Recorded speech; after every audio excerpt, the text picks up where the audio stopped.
Olá, sejam bem-vindos ao projeto Danças e Ciências Ocultas.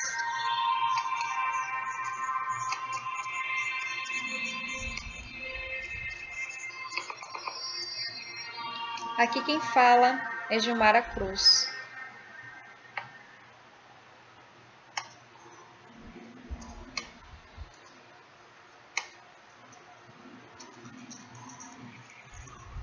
Gostaríamos de agradecer aos nossos apoiadores.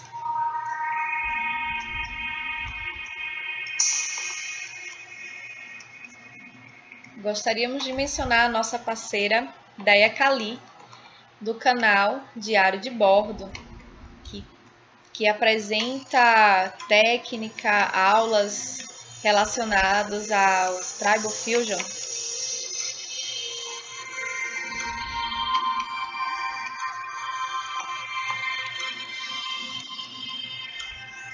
Bem, hoje vamos falar sobre a sombra e a dança.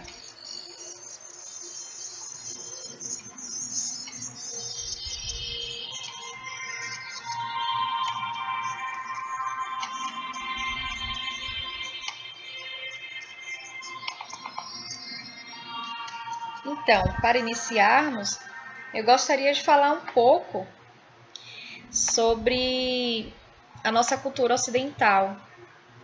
Eu percebo que na nossa cultura ocidental há um distanciamento entre o ser humano e o lado negro das coisas, o sombrio, o obscuro. Há uma tendência em nossa cultura a exaltar muito o lado da iluminação, o lado da luz, do branco, do bonito, e renegar o lado negro das coisas, os sentimentos ruins.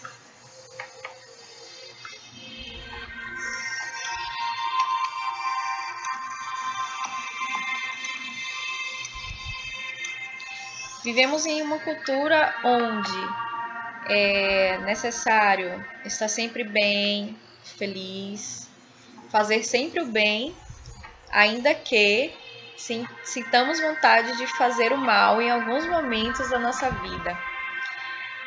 Quem nunca, né? Quem nunca sentiu raiva e nem ódio de uma pessoa? Quem nunca? Mas o que nos é ensinado em nossa cultura é que a gente precisa reprimir esses sentimentos em detrimento do que é considerado como bom, como belo, como iluminado.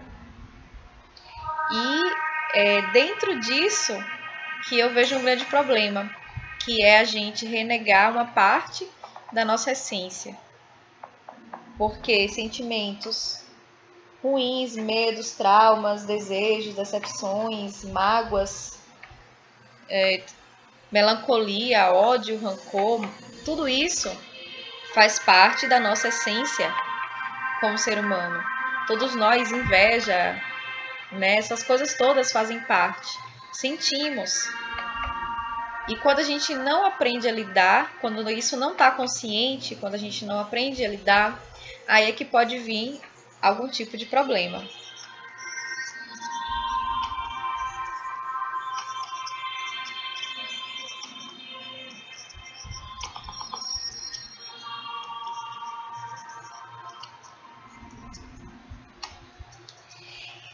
Então, um autor que desenvolveu pesquisa sobre essa questão da sombra foi o Jung. Na psicologia analítica do Jung, ele traz a sombra como a representação do nosso lado sombrio, o lado sombrio da nossa personalidade. Seria, no caso, o submundo, onde a gente armazena a parte mais primitiva de nós mesmos, né? Os nossos instintos reprimidos, reprovados e silenciados. E para Jung há uma presença de conflito nisso. Mas para o autor é importante tornar essa sombra consciente e entender também que temos vários tipos de sombras diferentes, que está ali na nossa personalidade oculta, né? Então, quanto mais a gente reprime a nossa sombra, mais destrutiva ela se torna.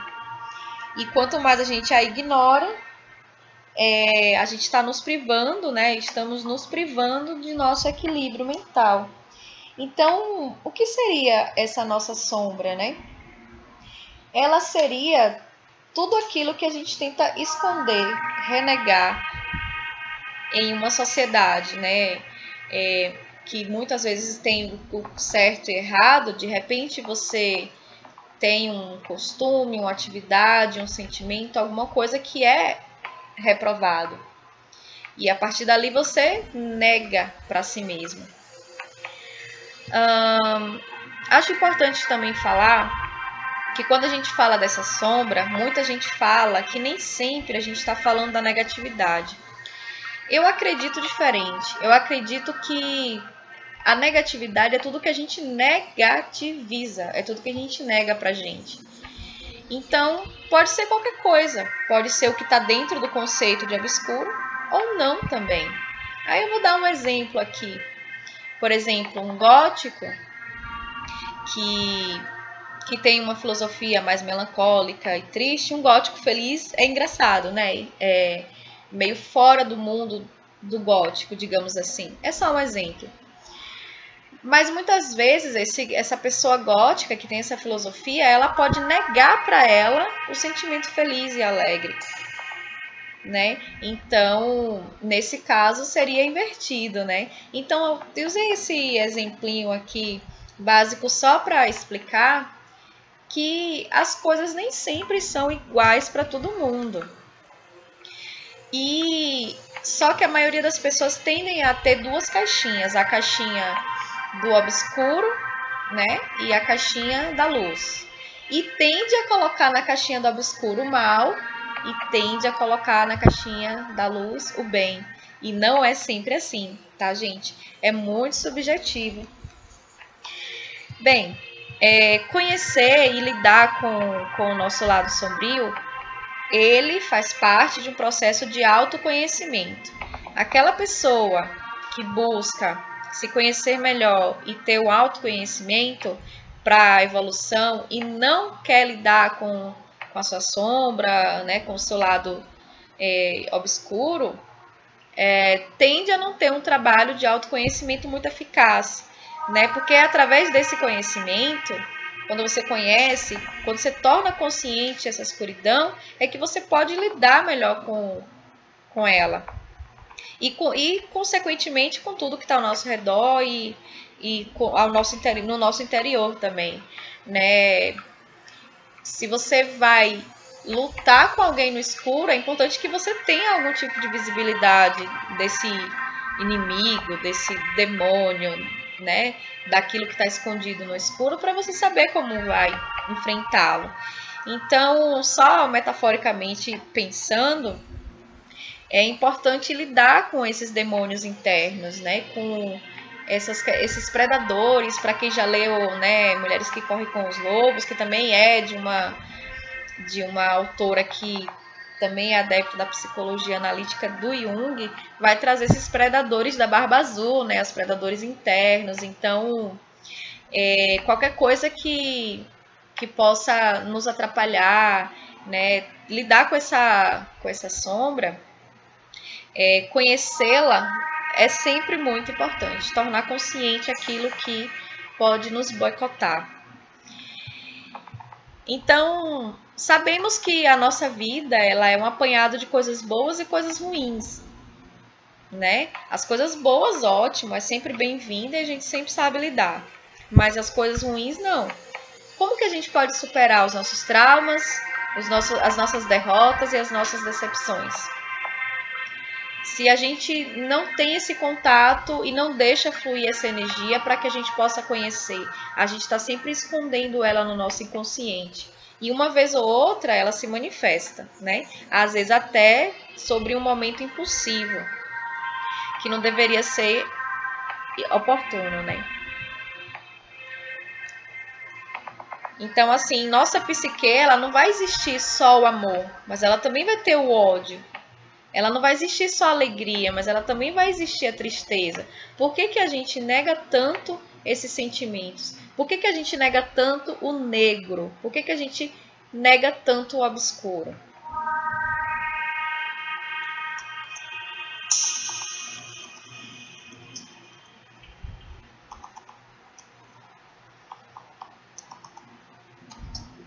Então, é nas entranhas desse subsolo da nossa psique, do inconsciente, que encontramos os sentimentos mais primitivos do ser humano. O nosso eu escondido, né? A nossa personalidade oculta, uma das nossas facetas, né? Que quase nunca é revelado em sua total essência. É um eu sempre controlado, sempre limitado. Então, assim, Jung, ele nos ajuda, né? Ele explicou que a melhor forma de aprender a lidar com isso é enfrentando esse nosso lado, é tentar iluminar esse nosso lado, é tornar consciente esse nosso lado. A autora Clarissa Pícola, que eu acabei de citar, do livro Mulheres que Correm com os Lobos, ela vai falar que a vitalidade da mulher, a vitalidade que se foi das mulheres, pode ser restaurada através de escavações psíquico-arqueológicas nessas ruínas do nosso subterrâneo feminino. Eu considero isso um trabalho hecatino, muito obscuro, doloroso, só que é libertador. Na vida a gente não só tem as conquistas e para ver toda conquista, toda vitória há uma batalha, né? E batalha é sempre dolorosa.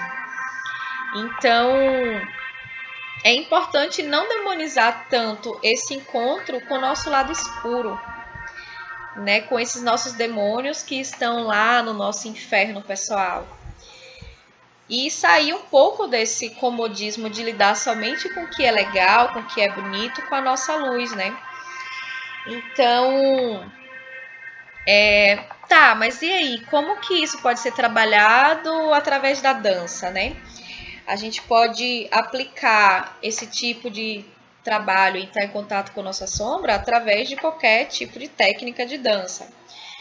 Porém, existe uma dança chamada Dark Fusion, que pode ser entendido como uma vertente do Tribal Fusion, que aborda muito essa questão do nosso lado sombra. É claro que é uma dança mais subjetiva e nem todo mundo enxerga assim, mas você pode se aproveitar dela para trabalhar esse lado, né? Ou também simplesmente você pode trabalhar com sentimentos, colocar uma música triste e deixar esse sentimento vir à tona e dançar, deixar que seu corpo fale um desabafo, por exemplo, deixar que seu corpo expresse e manifeste essa tristeza.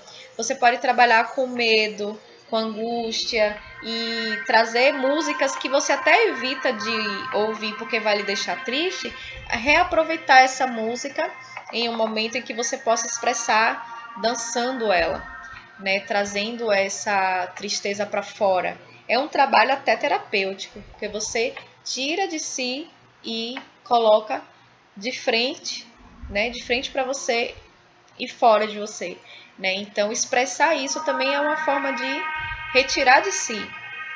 E existe várias formas de praticar, né, essa expressão do obscuro, da sombra através da dança.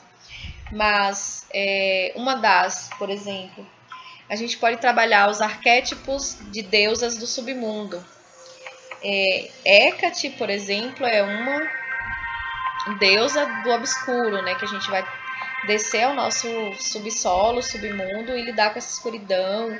É um trabalho doloroso de fazer, entrar na energia dessa deusa. Podemos trabalhar as energias de Perséfone e Inanna, que em várias culturas têm uma história parecida, onde elas têm a necessidade de descer ao inferno e depois disso ficam condenadas a passar um tempo lá, mesmo podendo sair depois, né? E Inanna, quando desce pelos 7 portais do inferno, ela lida com questões pessoais também, e isso traz um autoconhecimento para ela.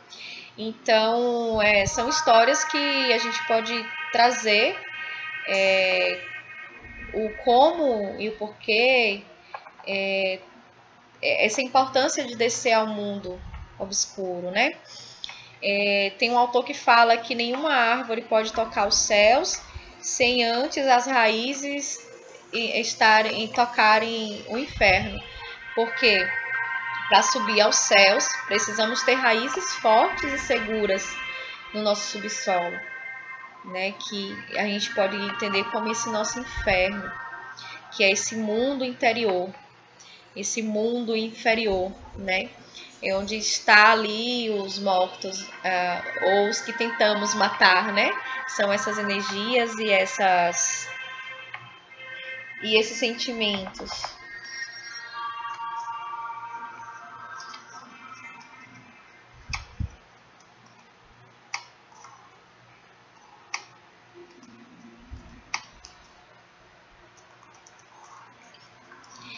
Então, existem músicas dark ambiente, músicas obscuras que podem ser usadas nesse trabalho, né? E de trazer essa consciência da sombra e de trazer todo esse sentimento que é negado, de assumir que você sente, de aceitar que esse momento existe e encará-lo de uma forma natural. Não, nossa, eu não posso ficar triste. Você pode, deve, faz parte da sua natureza. Talvez você fique mais triste do que feliz durante a vida, né? Aceitar e entender que essas coisas fazem parte da nossa vida é uma forma de naturalizar isso também, né? E de lidar melhor com essas questões de coisas que vão acontecer e que nem sempre vai estar colocando a gente como vítima. A gente também é ator da nossa vida. Nem sempre a gente é vítima. E são nesses momentos mais obscuros da nossa vida que a gente cria uma força que a gente às vezes pensa que não tem, né? Mas a gente tem ou desenvolve. São nesses momentos mais tristes, obscuros, dolorosos. Bem, para finalizar esse podcast, eu gostaria de citar aqui algo que foi dito pelo Dr. Magaldi, que é analista junguiano também do Instituto Junguiano de Ensino e Pesquisa, que foi algo que ficou marcado assim para mim, que ele foi trazer o conceito de tragédia para os antigos gregos e romanos, né? E eu acho que tem muito a ver com a proposta que eu trago. A palavra tragédia, para os antigos, no grego, né, significa desconexão com a trajetória. Há uma trajetória e há uma desconexão, né, que quebra essa linearidade, digamos assim. Então, essa trajetória era, para os antigos gregos, a que os deuses tramavam para as pessoas. E quando você estava em conexão com esses deuses, você poderia evitar essas tragédias. Mas quando você estava em desconexão com esses deuses, então você estava a mercê dessas tragédias, né? Que é esse bloqueio, essa desconexão com a trajetória inicial. Quando os romanos dominaram os gregos e foram influenciados, né, após a dominação dos gregos e os romanos passaram a ser influenciados pela cultura grega, se sabe, né, que os deuses romanos foram associados aos deuses gregos, né, como Afrodite foi associada a Vênus, Ares foi associada a Marte, Zeus a Júpiter e por aí vai. Então, os romanos tiraram, digamos, aquela visão humanizada dos deuses, né, para trazer os deuses enquanto astros. E a palavra tragédia, ela passou a ser chamada desastre, que é uma desconexão com astros, desastres, né? Seria uma desconexão com os astros, que seria praticamente a mesma coisa da desconexão com os deuses, né? Digamos assim. Então, é bem interessante essa história, porque vai trazer aí um pouco desse contato com os deuses, né? E de como estar em harmonia com a natureza e com esses deuses pode trazer o cuidado e evitar esse tipo de tragédias, desastres e desconexões, coisas que geralmente vai nos trazer coisas ruins, sentimentos ruins, né? Então, fica aí essa historinha, né? Essa curiosidade histórica, para a gente refletir um pouco sobre a importância de estudar nossa sombra, a importância de estar em conexão com tudo que é inerente ao ser humano, não só o lado bom, mas entender que o lado que é considerado ruim faz parte da nossa essência e que nem sempre a gente precisa estar enquadrando essas coisas em caixinhas, certo, errado, bem, mal, escuro, claro, e entender que isso pode trazer um processo de evolução muito grande para nós, né? Para a gente acender a nossa Kundalini, a gente tem um processo aí de 7 chakras, né? Aí você pode até pensar na relação da descida de Inanna ao mundo interior e os 7 portais. E os 7 portais têm outras histórias, como Dante, por exemplo, né? Então a gente pode estar entendendo essas histórias como algumas metáforas e trazendo isso para a nossa vida de uma forma significativa, entendendo que muitas dessas coisas também estão presentes na nossa psique, né, na nossa vida, e que a gente não tem aprendido a lidar por nossa cultura ser uma cultura que renega muito esse lado mais obscuro. Então, fica a dica e fica a reflexão, e até o próximo podcast.